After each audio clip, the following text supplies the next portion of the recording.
which is leading a lot of realtors that don't have the knowledge, don't have the experience, are lazy to just pick up the phone and call the listing agents and ask the most basic and, open-ended question possible. What is your seller's expectation? What is your seller's expectations? We're going to answer that question in this episode. Let's go. Welcome to the Real Estate Podcast, your go-to source for raw, unfiltered stories and expert tips. Whether you're a buyer, seller, tenant, landlord, or realtor, join us as we dive into the world of real estate. It's cool out, but it's not too cold. It's 1 degree. It's going to be 12 degrees. So that's what you do this time of year. Well, that's it. It's sweater weather. Yes, sweater weather. Yeah. I love spring and fall. And winter. And summer. Right. For all different reasons. That's why I don't think I could go live in like Costa Rica, or I like visiting places. I don't know. I guess the argument would be that if you do enjoy the winter, you could visit somewhere. Right. I guess it goes both ways. That's what I enjoyed about Las Vegas, although you can complain, like certainly June, July, August. It's too hot. It's way too hot. But, you have December, January, February, which are cooler. This is like winter wear, preferences. But yeah, if you like to travel, then you go those places. Anyways, market's heating up a bit. Speaking of the weather. Yeah, it has been. It's been a while since we've seen multiple offers, but we're seeing it more consistently lately. But I'd still say it's on pretty unique. Steve had 26 offers on his listing in Mississauga. Yeah. Actually, we should have maybe had him on today to talk about how some of that went down, because that's related to our conversation today. You read my mind while I was preparing for this podcast. I was thinking, for the next one, maybe we should have Steve on to tell the story about that property, because 26 offers is like, woo. Well, he is on the other side of the wall where you're sitting right now. We could just have him join us if Robbie wants to go get him. No. We'll have him on another episode. Okay. But yeah, it's more, but it's still, I'd say, it's only on properties that are quite unique. Yeah. Oh, for sure. Like that one, for example, was unique from the perspective of it being very affordable for that type of home. And it was one that needed a lot of work, but was well cared for. So it appealed to all different types of people. People that want to flip it, maybe people that were first-time home buyers and wanted something a little bit bigger than they could have afforded otherwise. That was more updated. I had 5 offers on the other listing in Mississauga, all in the same week too, right?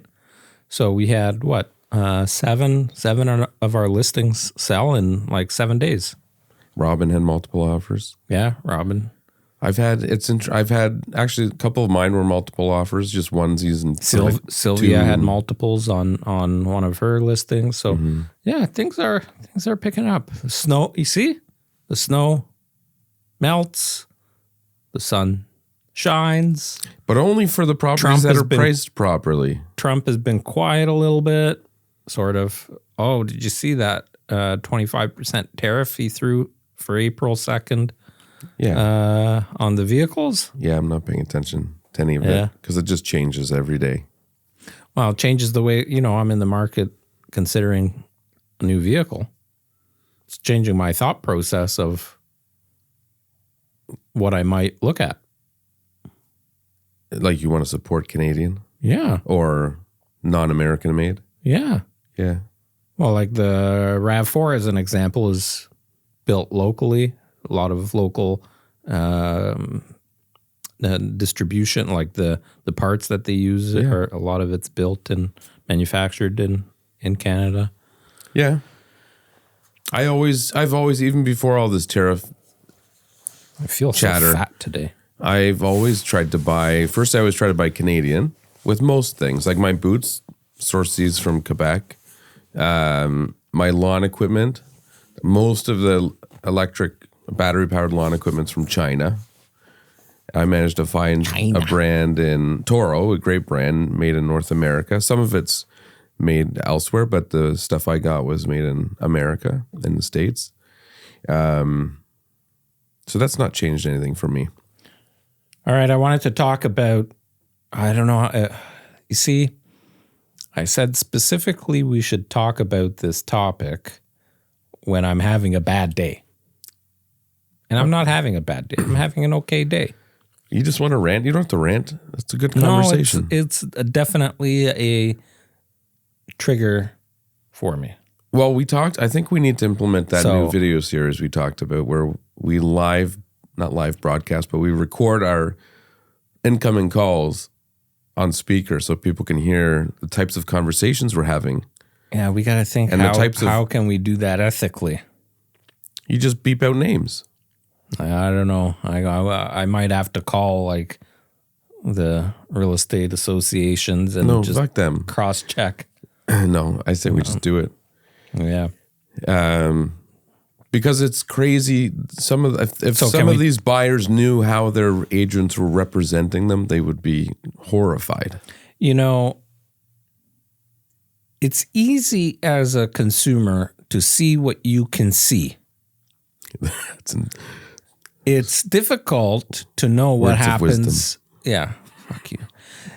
It's difficult to know what happens behind the scenes. Mm-hmm. And in any profession, and you hire any professional, you're oftentimes paying for that person's experience, their knowledge, their expertise, right? And in our industry, a lot of that knowledge, the negotiation, the way you handle your business, the way you handle the way you handle a call coming in, the way you handle emails coming in, the way you prepare the marketing for the home, the way the property description is written, the way it's advertised, all of these components, you don't really see those things from a tangible standpoint. So it takes... You may never know. You may never know. Well, there were some... And there's always somebody willing to do it for less. But the people that are doing it for less, doing the job for less, are usually the ones without all of those tools in their toolbox. And, well, yeah, the knowledge even. So, the question that we've been getting a lot of, and the topic of today's podcast, and I'll put it in quotes. What is your seller's expectations? You know what? Let's just give the context of this question. Okay. And why it's being asked. We call ourselves, quote unquote, listing heavy in our business, right? Like as a team, we are, yeah. Yeah. We do about 60% of our businesses listings and 40% purchases. Maybe even heavier than that this year. Maybe this year it's even heavier. You're right. So far, that'll balance out at the end of the year or towards it.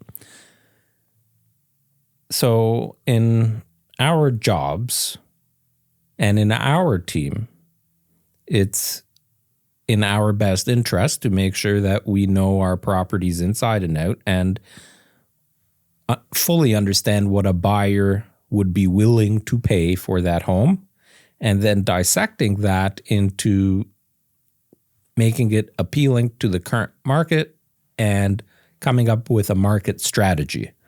So if a home is worth $2 million and we decide that, yeah, there is a market for it at $2 million, do you list it a little bit lower to get multiple interest? Do you list it really low to get a bidding war going? Do you list it a little bit above to leave a bit of room for negotiation? There's so many angles that you got to look at. And right now the market is all over the map. You could have there's homes on the market right now that are severely below the true market value for the property. And then anything all the way up to severely overpriced, right? Which is leading a lot of realtors that don't have the knowledge, don't have the experience, are lazy to just pick up the phone and call the listing agents and ask the most basic and, open-ended question possible. What is your seller's expectation?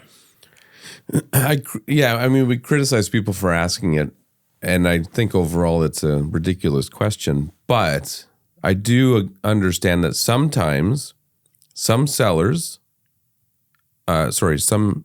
agents representing sellers will say things they shouldn't say. So that may be why they do it, just to try. But I think a lot of the time that's not the case. A lot of the time is they don't want to waste their time. Instead, they'd rather waste our time showing a property that their client can't afford to buy. But they're asking the real estate agent who's representing the best interests of the seller. So my goal is to get an offer from you, even if it's significantly below where we're hoping to land. Because if I can get an offer, I've got leverage, and now I can use that to get better offers from other people. So you're asking somebody who my sole purpose of the conversation I'm going to have with that person is to get them into the house and get me an offer. I don't care what it looks like. But that should also be their goal, is get things on paper, because, and that's my point. So I had realtors calling me in the last week that were asking me to send them comps. Right. Like, hang on a second. Yeah. Isn't your job to dissect what your client's needs and wants are, show them properties that match their needs and wants, and then figure out based on your own market analysis what this property might be worth?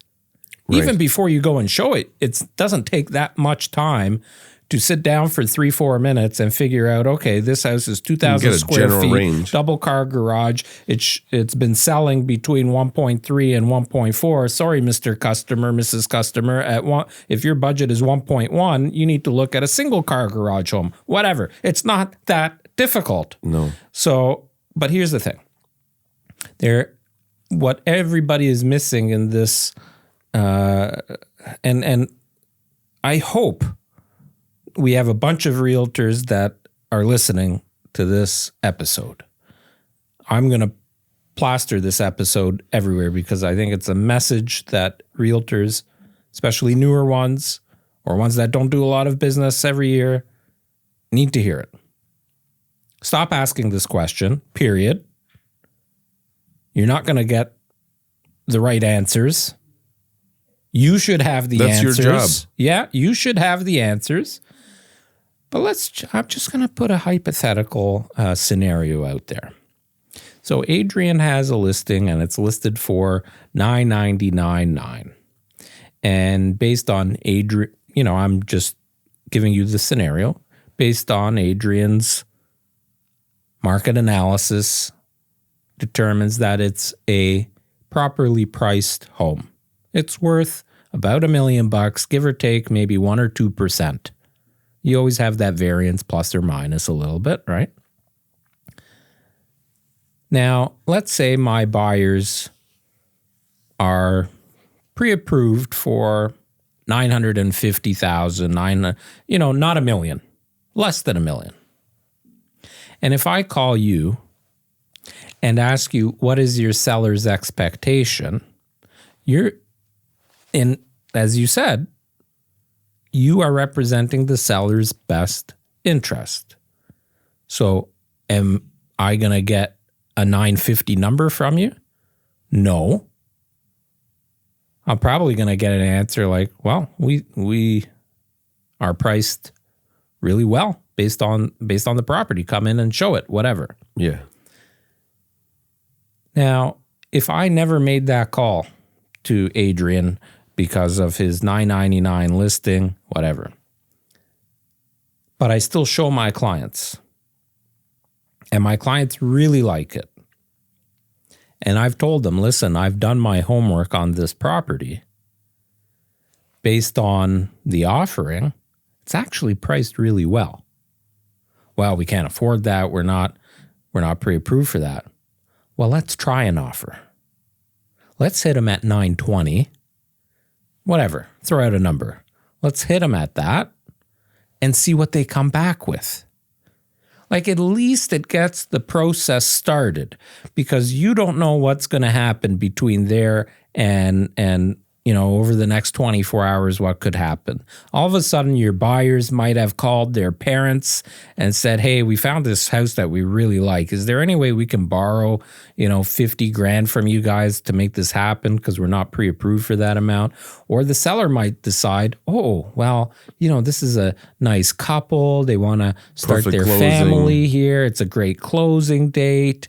They've done their homework. They left us some cookies. Like, I don't know, whatever.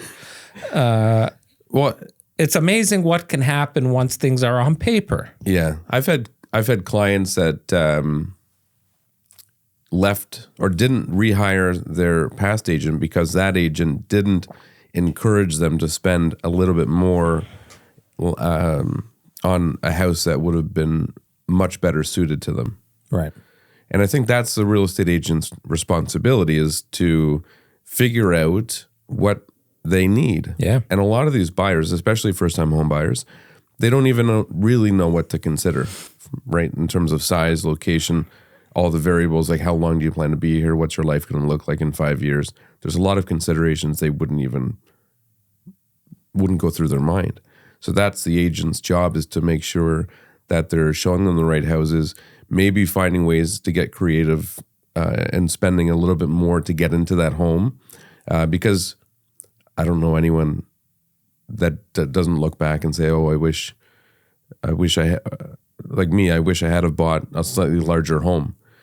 I wish it wouldn't have cost much.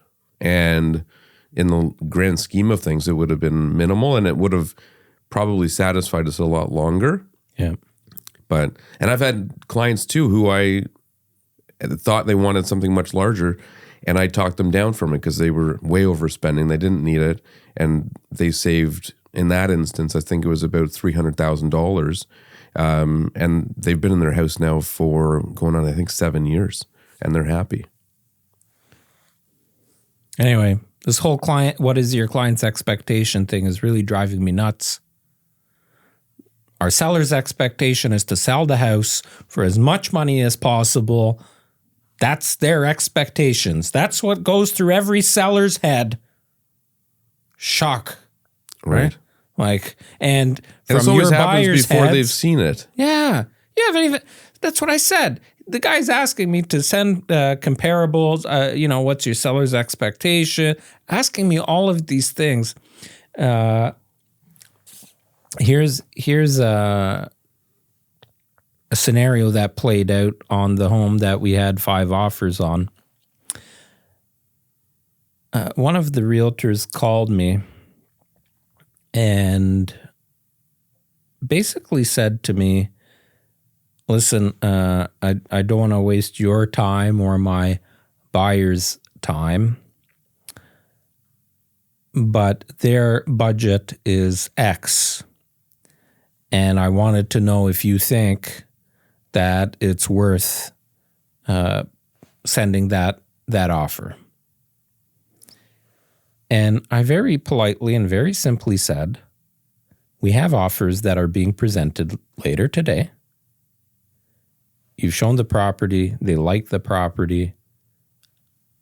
I am not in a position to start negotiating verbally over the phone. Yeah, but we want to know, because if we're not even in the ballpark, then there's no point. And I'm like, well, that's up to you to figure out if you're going to be in the ballpark. I can't do that. I'm not representing your clients. You are representing your clients. Figure it out.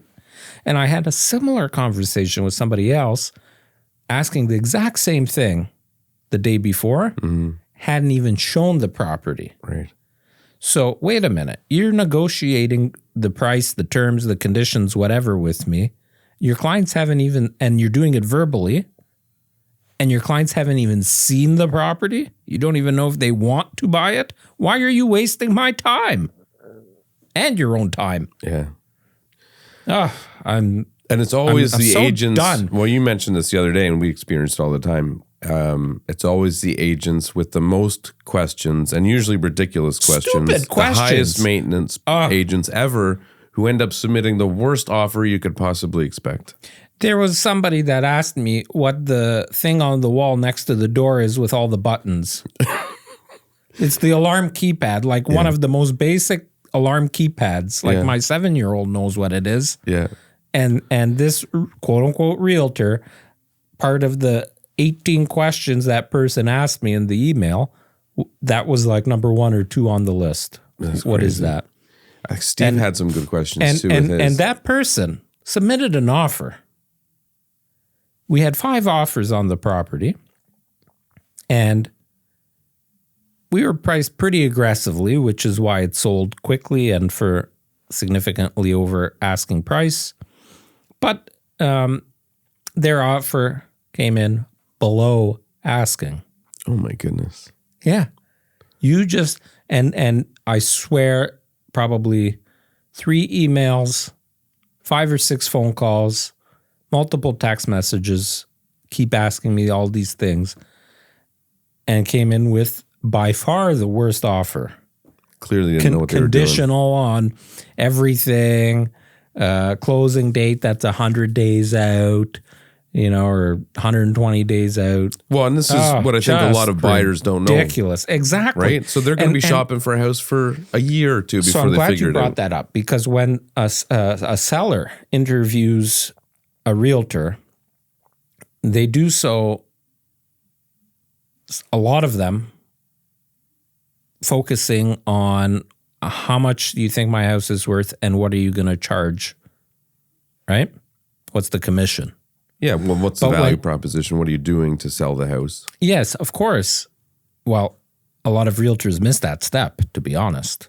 Yeah. But with a buyer agent, like when you're hiring a realtor to represent you on the buying side, I don't think the consumer does enough homework. I've talked about this a couple of times over the years, and they don't scrutinize that person as much. Like, it's harder to. What are you doing for me in this process? Why should I hire you? Mm-hmm. Well, it's not hard to ask, why should I hire you versus another realtor to represent me in the purchase? No, but like you're saying, there's less tangible, right? Yeah. It's more for sure. Yeah, you're not staging the property, you're not photographing it, whatever. Yeah. Just how competent are you? That's hard to know unfortunately, without going through the motions of working with them. Yeah. How many homes you sold in this neighborhood in the past year or 2? Yeah. How many transactions do you do on a regular basis? Yeah. Are there any added value items that you provide to your buyers? How are you going to negotiate for me? Is there anything that I should know that I'm not thinking about? Whatever. Have a proper meeting. Even a lot of those questions won't provide the right insight either, though. That's true. So trial and error. Yeah. Anyway, please stop asking what the seller's expectation is. I don't mind it, because it just gives me an opportunity to. Because my response is always going to be strategic. Yeah, I know, but I'm trying to provide a service here to other agents. You're not doing yourself any good by asking that question, because if you ask a realtor that knows what they're doing, you ask them that question and you're toast. You are killing your buyer's opportunity for that property. You might even be deciding without even consulting them because of that conversation, just automatically thinking, oh, this home is not going to be in their price range or whatever. I've had many clients who stepped up their price point when they fell in love with a house. That's what I'm saying. So if you preemptively decide for them, you're doing them a disservice. Right. And again, maybe they find an extra $50,000 in their pillowcase magically or whatever. Yeah. Right? Anyway, nice chatting with Yeah, you. you too. I know you're what do you call food hangover? Food hangover. Yeah, I went for dinner last night and I ate some red meat, which I've not had for a year, and it was delicious. I had a great time, but my stomach's turning a little bit. Right. So just enough to put me off a little bit. All right. So we'll end it before you shit your pants. Okay. All right. Thank you for listening and watching episode 333 of the Real Estate Podcast. If you're a realtor and you are experiencing this question, I want to hear what you've got to say. And if you're a consumer, you want to know more, you got any comments, let us know what you're thinking. Thanks for watching. Thanks for listening. We'll see you next time.